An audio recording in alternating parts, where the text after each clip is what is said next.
नमस्कार, मी नम्रता. विजन महाराष्ट्र न्यूजच्या वृत्तवाहिनीमध्ये तुम्हा सर्वांचं स्वागत. पाहुयात आजच्या ठळक घडामोडी.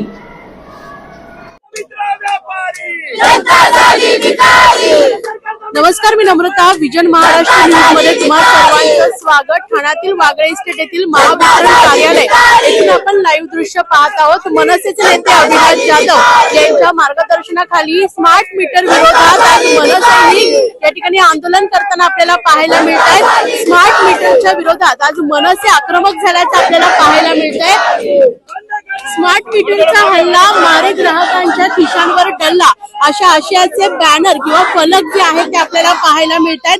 स्वतः मनसेचे नेते अविनाश जाधव या आंदोलनात सहभागी झालेले आहेत आणि सर्वच मनसेचे पदाधिकारी कार्यकर्ते मोठ्या संख्येने या आंदोलनात सहभागी झाल्याचं आपल्याला पाहायला मिळत आहे. तर महावितरण विभागाच्या वतीने स्मार्ट मीटर जे आहे ते घरोघरी बसवले जात आहेत आणि त्याच्याच निषेधार्थ हे आंदोलन जे आहे ते छेडण्यात आलेलं आहे. आक्रमक भूमिका जी आहे ती मनसेच्या वतीने आपल्याला पाहायला मिळते. मनसे आज रस्त्यावर उतरल्याचं पाहायला मिळते. स्मार्ट मीटरच्या विरोधात मनसे आक्रमक झालेली आहे. वेगवेगळ्या आशयाचे फलक देखील आपल्याला या ठिकाणी पाहायला मिळत आहेत. ना खाऊंगा ना खाणे दूंगा हा नारा नेमका कोणासाठी, भ्रष्टाचारांसाठी की नागरिकांसाठी अशा आशयाचे फलक जे आहेत ते आपल्याला पाहायला मिळत आहेत. स्मार्ट मीटर हटवा, जनतेला दिलासा द्या अशाही आशयाचे फलक आपल्याला पाहायला मिळत आहेत. अनेक महिला या खरं तर आंदोलनामध्ये सहभागी झालेल्या आहेत. अनेक नागरिक असतील, मनसैनिक असतील या आंदोलनात सहभागी झाल्याचं आपल्याला पाहायला मिळत आहे. वाढीव बिलाचा चटका देई ग्राहकांना 440 वोल्टचा झटका अशा आशयाचे फलक आपल्याला पाहायला मिळत आहेत. आपण पाहतोय जोरदार घोषणाबाजी करत या ठिकाणी निषेध जो आहे तो नोंदवला जात आहे. घरोघरी स्मार्ट मीटर लावले जात आहे आणि त्याच्याच निषेधार्थ हे आंदोलन जे आहे ते पुकारण्यात आलेलं आहे. काही वेळा असं देखील पाहायला मिळालंय की नागरिकांना बळजबरी करत हे स्मार्ट मीटर लावले जातात आणि त्याच पार्श्वभूमीवर जर आपण पाहिलं तर मनसैनिक आज रस्त्यावर उतरल्याचं आपल्याला पाहायला मिळतंय. स्मार्ट मीटरचा विरोध जो आहे तो दर्शवला जात आहे.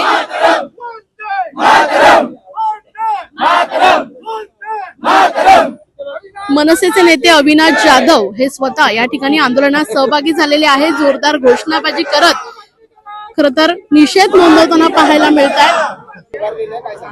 मला असं वाटतं की तुम्ही जर अख्ख्या महाराष्ट्रात फिराल तर शेतकरी असतील, व्यापारी असतील, सगळ्यांचं मत असं आहे, माझं स्वतःचं देखील, पण या महिन्यात मला देखील लाईटचं बिल डबल आलेलं आहे. जर कुठल्याही घरात गेलात आणि स्मार्ट मीटर लावल्याच्या नंतर झालं काय, तर ज्याला 2000 रुपये बिल येत होता त्याला 4000 रुपये बिल यायला लागलं.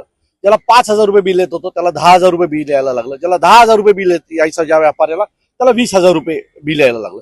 मला कळलं नाही की स्मार्ट मीटरचा अर्थ काय. स्मार्ट म्हणजे काय, तर आमचा फायदा झाला पाहिजे ना. काहीतरी नवीन घेऊन आला, त्या टेक्नॉलॉजीचा लोकांना उपयोग झाला. इथे सरकारला उपयोग होतोय, सरकारच्या नावावर व्यापाऱ्यांना उपयोग होतोय, अदानीला उपयोग होतोय, इतर वीज कंपन्यांना याचा सगळ्याचा उपयोग होतोय. परंतु महाराष्ट्रातल्या जनतेला याचं नुकसान होतंय. ज्या माणसाला पगार 10000 रुपये त्याला लाईटचं बिल या महिन्यात 10000 रुपये आलेलं आहे. तर मला असं वाटतं की स्मार्ट मीटरला ज्यावेळेला आम्ही विरोध करत होतो यासाठीच करत होतो की एक दिवस हा स्मार्ट मीटर हा लोकांना त्रास देणारा होणार आहे. मला असं वाटतं की या स्मार्ट मीटरमुळे जवळजवळ 3 लाख लोकांनी या सगळ्याच्या विरोधात कंप्लेंट केलं आणि ते मुख्यमंत्र्यांनी अधिवेशनात देखील सांगितलं. जर 3 लाख लोक एखाद्या गोष्टीला तक्रार करत असतील तर काहीतरी चुकीचं घडतंय. मागच्या 15 दिवसापासून रस्त्याने जाताना अनेक लोक आम्हाला सांगत होते अहो त्या स्मार्ट मीटरचा काहीतरी करा. सो आम्ही आज स्मार्ट मीटर या विरोधात आंदोलन करायला इथे आलेलो आहोत. जर तुम्ही लोकांचं बिल बघाल, आता हे जे कोणी आलेत आमच्या इथे, त्याला 12000 रुपये बिल आलंय. 2500 रुपये बिल यायचं, आज डायरेक्ट 12000 रुपये बिल आलंय. चाळीतल्या माणसाला जर 12000 रुपये घराचं बिल येणार असेल, त्यांनी जगायचं कसं, बाकी खायचं काय, लाईट की वीज? तो या सगळ्याचा विरोध करायला आज आम्ही इथे आलेलो आहे. जर हे सगळं बंद झालं नाही तर महाराष्ट्र नवनिर्माण सेना अजून तीव्र आंदोलन करेल. शेवटी हा डायरेक्ट लोकांचा प्रश्न आहे.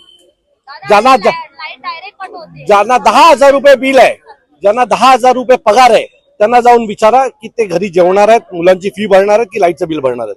की लाईटचं बिल भरण्यासाठी याच्या पुढे लोकांनी काम करायचं आहे की ओव्हर टाइम करायचं याच्या पुढे जाऊन की लाईटचं बिल आम्हाला भरावं लागेल. बरं, तुम्ही तिथं थांबता का नाही, 1 महिन्याचं लाईटचं बिल भरलं नाही तर डायरेक्ट जाऊन घरामध्ये लाईट कट करताय. ही कुठली माणुसकी आली? ही कुठली माणुसकी आली? तुम्ही नेट सांगता लोकांचे जर मीटर काढणार असाल, लाईट कापणार असतील तर या सगळ्यांना विरोध होईल. याच्या पुढे जर कोणाच्या घरात जाऊन मीटर कापण्याचा प्रयत्न केला तर जो कोणी तिथे जाईल, जो कोणी अधिकारी तिथे जाईल त्याला महाराष्ट्र नवनिर्माण सेना धडा शिकवेल. अधिकारी जबरदस्तीने मीटर लावताना पाहायला मिळालं. अधिकारी गडी लावून मीटर लावले जातात. खरं तर नियम असा सांगतो की ज्याला लावायचंय त्यांनी लावावं ना. सो हे बळजबरी मीटर लावायचं काम काय? टार्गेट दिलं जातं. ही मुलं मला त्या दिवशी येऊन भेटली, जी मीटर लावतायत ती मुलं मला काही दिवसापूर्वी येऊन भेटली होती आणि त्यांनी आम्हाला सांगितलं अधिकारी आम्हाला टार्गेट देतात की दिवसाला एवढं काम झालंच पाहिजे. तर अधिकाऱ्यांनी काय कंपन्यांच्या सुपाऱ्या घेतल्यात का टार्गेट द्यायला? सो बळजबरी पण जिथे कुठे लावत असतील तर त्याने महाराष्ट्र नवनिर्माण सेनेच्या कार्यालयाशी संपर्क साधा. खात्रीने सांगतो की तो मीटर बदलला जाणार नाही, माणूस बदलला जाईल. विजया थलपती जसं त्याच्या राज्यामध्ये करून दाखवलं, काय वाटतं राज्याचे आपले मुख्यमंत्री हा व्यापारी येतो. हे ही सगळी व्यापारी संघटना आहे. त्यांना लोकांची काही घेणं देणं. आता एवढी जर लोक महाराष्ट्रभर विरोध, 3 लाख तक्रारी आल्या ते स्वतः म्हणतात. 3 लाख लोक कमी होतात का? माझं मत आहे की या सगळ्या लोकांचा विरोध आहे ना. लोकांना ज्या गोष्टीचा विरोध आहे ती गोष्ट करू नका. बळजबरी आमच्यावर प्रत्येक गोष्ट का लादताय? म्हणजे निवडणुका आल्या की लाडकी बहीण सारखी एखादी योजना आणायची आणि नंतर त्या 1,500 रुपये त्या बाईला द्यायचे आणि लाईटच्या बिलाच्या रूपाने तिच्याकडनं 10,000 रुपये काढायचे. हे कसले भाऊ? हे लुख्खे भाऊ आहेत सगळे. वाहतूक ऑपरेटरसाठी व्यावसायिक वाहने खरेदी करण्यासाठी सोपी आणि विश्वासार्ह कर्ज सुविधा. कर्ज मर्यादा 1 कोटी रुपयांपर्यंत, 5 वर्षांची परतफेडीची मुदत, आकर्षक व्याजदर. TJSB fleet term loan. TJSB सहकारी बँक लिमिटेड. भरोसे का बैंक, भविष्य का बैंक. मी अजित अनंतराव पवार. अजित पवार 6व्यांदा उपमुख्यमंत्री पदाची शपथ घेणार. लाभ आणि बळ लाडकी बहीण आता नेहमी हसरी राहील. माझा ऍक्सिडेंटमुळे माझी विजन कमी झाली. मी शिवसैनिक आहे पण मी तुम्हाला मानणार आहे पवार घराण्याला. सुरुवातीला सांगितलं मी कामाचा माणूस आहे, मी फटकळ आहे. कुठली गोष्ट मला नाही आवडली तर मी तिथल्या तिथं त्या गोष्टी बोलून दाखवतो. काम करत आलोय, काम करत राहू, काम करत. लोकनेते स्वर्गीय अजितदादा पवार साहेब यांना जयंती दिनी विनम्र अभिवादन. आपला नजीब मुल्ला. महाराष्ट्र राज्याचे माजी उपमुख्यमंत्री स्वर्गीय अजितदादा पवार यांच्या जयंतीनिमित्त आज ठाण्यात राष्ट्रवादी काँग्रेस पक्षाच्या वतीने जनसंपर्क कार्यालयात त्यांना भावपूर्ण अभिवादन करण्यात आलंय. यानिमित्त भजनाच्या कार्यक्रमाचंही आयोजन करण्यात आले होते.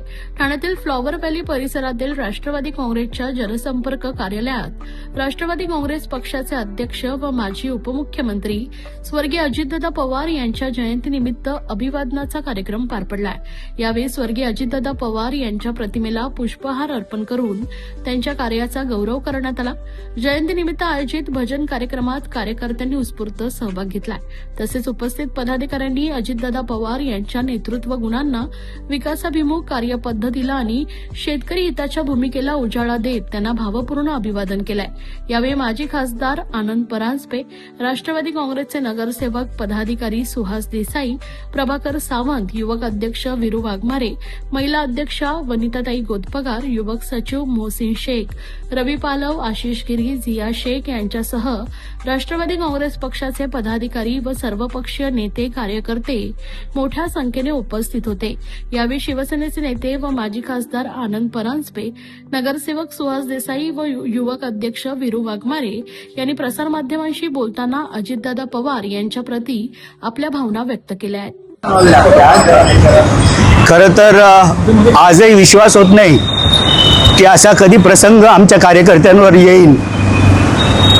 राष्ट्रवादी काँग्रेस पक्षाचे राष्ट्रीय अध्यक्ष, राज्याचे लोकप्रिय उपमुख्यमंत्री यांचं विशेष प्रेम या कार्यालयावर होतं.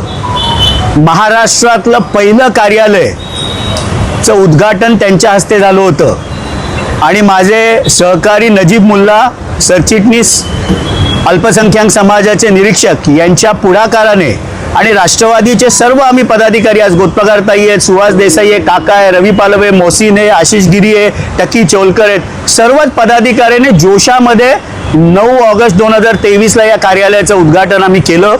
त्यानंतर पुन्हा एकदा योग दादांचा या कार्यालयात आला. आपण सगळी होतात. सकाळी 6:30 वाजता सुहास देसाईंच्या प्रवेशासाठी 5:30ला देवगिरीवरून निघून 5:15ला अजितदादा या कार्यालयात प्रवेशासाठी होते. दादा, तुमची नेहमी येण्याची, वेळेवर येण्याची सवय, या वेळेला तुम्ही चुकलात, आम्हाला पोरकं करून गेलात आणि अशी जयंती तुमची करावी लागेल हे आमच्यासारख्या कार्यकर्त्यांना आजही विश्वास होत नाही. या प्रसंगी सर्वच ठाण्यातील कार्यकर्त्यांवर, पदाधिकाऱ्यांवर विशेष प्रेम दादांचं होतं. कधीही निमंत्रण कुठल्याही कार्यक्रमाचं दिलं, कुठलीही ठाण्याची समस्या आम्ही घेऊन गेलो की तात्काळ ते सोडवायचे. नजीब मुल्ला असेल, सुहास असेल, सगळ्यांना आम्हाला म्हणजे हक्कानी आम्ही देवगिरीवर अपॉइंटमेंट न घेता जायचो आणि आज ते आमच्यात नाही हा विश्वास आजही बसत नाही. जयंतीच्या निमित्ताने मी त्यांना विनम्र असं अभिवादन शिवसेना पक्षाच्या वतीने करतो. साहेब, अजून देखील अफवात या विषयावर तिढा कायम आहे, चौकशी सुरू आहे, त्याकडे कसं बघताय? आज त्यांना आदरांजली, श्रद्धांजली देण्याचा दिवस आहे. कार्यकर्त्यांना आजही विश्वास होत नाही की दादा आमच्यात नाहीत, त्यामुळे आज अधिक कुठलं भाष्य करावं असं मला वाटत नाही. त्यांना भावपूर्ण आदरांजली आणि माझ्या तर कायम जिवंत असेपर्यंत ते स्मृतीत राहतील.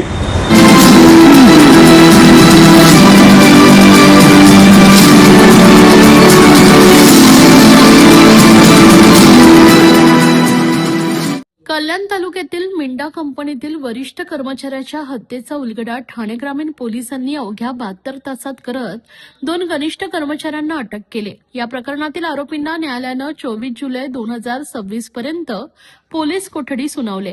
28 जून 2026 रोजी कल्याण मुरबाड अहिल्यानगर मार्गावरील मामनोली गावाजवळील जंगलात एका अज्ञात व्यक्तीचा मृतदेह आढळून आला होता. या प्रकरणी कल्याण तालुका पोलीस ठाण्यात खुनाचा व पुरावे नष्ट केल्याचा गुन्हा दाखल करण्यात आला. ठाणे ग्रामीणचे पोलीस अधीक्षक डॉक्टर विनयकुमार राठोड व अपर पोलीस अधीक्षक अनमोल मित्तल यांच्या मार्गदर्शनाखाली 6 विशेष पथकांनी तपास सुरू केलाय. तपासादरम्यान मृताची ओळख मिंडा कंपनीतील कर्मचारी किशोरचंद्र कार्तिक साहू अशी पटले. सीसीटीव्ही फुटेज, तांत्रिक पुरावे आणि चौकशीच्या आधारे कंपनीतील सौरभ विश्वनाथ गोल्हे व ज्ञानेश्वर दत्तात्रय कांटे यांना ताब्यात घेण्यात आलंय. चौकशीत दोघांनी वैयक्तिक वादातून साहू यांची हत्या करून मृतदेह जंगलात टाकल्याची कबुली दिली आहे. तसेच मृतांच्या गळ्यातील सोन्याच्या साखळ्याही लुटल्याचं तपासात उघड झालंय. दोन्ही आरोपींना न्यायालयात हजर करण्यात आल्यानंतर 24 जुलैपर्यंत पोलीस कोठडी सुनावण्यात आली असून या हत्येमागील नेमकं कारण आणि इतर कोणते पैलू आहेत का याचा पुढील तपास ठाणे ग्रामीण पोलीस करत आहे. या प्रकरणाची अधिक माहिती पोलीस अधीक्षक डॉक्टर विनयकुमार राठोड यांनी प्रसार माध्यमांना दिली आहे. तालुका पोलीस स्टेशनमध्ये 28 जुलै रोजी एक अनोळखी इसमाचा मृतदेह आम्हाला मानमोली गाव या हद्दीमध्ये मिळाला होता. अतिशय दुर्गम भागामध्ये, म्हणजे आपण अहिल्यानगरला जाणारा जो रस्ता आहे तिथून आतमध्ये मानमोली गावाकडे जाणारा रस्ता आहे, साधारण 1-1.5 किलोमीटर आतमध्ये जे घाट सारखा परिसर होता त्या परिसरामध्ये कुजलेल्या अवस्थेत एक मृतदेह मिळून आला. सर्वात मोठा पहिल्यांदा चॅलेंज हा होता की तो अनोळखी नव्हता. त्याच्याबद्दल काही एवढं मात्र कपड्यांवरून असं दिसत होतं की तो शर्ट पॅन्ट, त्याच्या अंगावर एक सॅक होती समोर, त्याच्यावरून तो कुठेतरी नोकरी करणारा असावा असा अंदाज होता. अधिक तपास केले असता त्या मैताची ओळख पटली आम्हाला. तो किशोरचंद्र कार्तिक साहू वय 42, देवगाव तालुका मुरबाड येथील राहणारा होता. तो नंतर तपासामध्ये त्याची पत्नी व इतर त्याचे जे घरमालक यांच्याशी तपास केला असता असं कळालं की मिंडा कंपनी आहे मुरबाडमध्येच, तिथं तो कामाला होता. परंतु ज्या भागामध्ये ती डेड बॉडी मिळाली होती त्या ठिकाणी कसलाही सीसीटीव्ही फुटेज नव्हते. त्यामुळे कुठेही त्याच्याबरोबर कोण गेला, काय गेला ह्याच्या काही थांगपत्ता लागत नव्हता. तब्बल 25 दिवस 20 दिवसानंतर, म्हणजे याचा म्हणजे श्रेय मी आमचे कल्याण तालुका पोलीस स्टेशनचे आणि मुरबाडचे SDPO, कल्याण तालुका पोलीस स्टेशनचे इंचार्ज, LCBचे इंचार्ज, LCBचे PSI कदम, डिंगले त्यांचे कॉन्स्टेबल, इतर पूर्ण स्टाफ, जवळपास एक 25 लोकांचा स्टाफ अहोरात्र ह्याला एक चॅलेंज म्हणून झटत होता. आणि त्यामध्ये मग नंतर फायनली ब्रेकडाऊन किंवा ब्रेक थ्रू आम्हाला असं मिळालं की त्या तांत्रिक विश्लेषणाच्या आधारावर आम्ही 2 आरोपींना संशयित म्हणून ताब्यात घेतलं आणि त्यांना विचारपूस केली असता त्यांनी हा गुन्हा केल्याचं कबूल केलंय. ते दोन्ही आरोपी आहेत सौरव विश्वनाथ गुल्हे 24 वर्ष वय रायता कल्याणचे आणि ज्ञानेश्वर कंठे 28 वर्ष किनोली माजलगाव तालुका मुरबाड इथले. हे तिघेही मिंडा कंपनीमध्येच कामाला होते आणि त्याच्या ओळखीचे होते. या होत्या आजच्या ठळक घडामोडी. अशाच राजकीय, सांस्कृतिक, क्रीडा क्षेत्रातील बातम्या पाहण्यासाठी पाहत रहा विजन महाराष्ट्र न्यूज ही वृत्तवाहिनी. विजन महाराष्ट्र न्यूजच्या फेसबुक चॅनलला व युट्यूब चॅनलला फॉलो आणि सबस्क्राईब करा. धन्यवाद.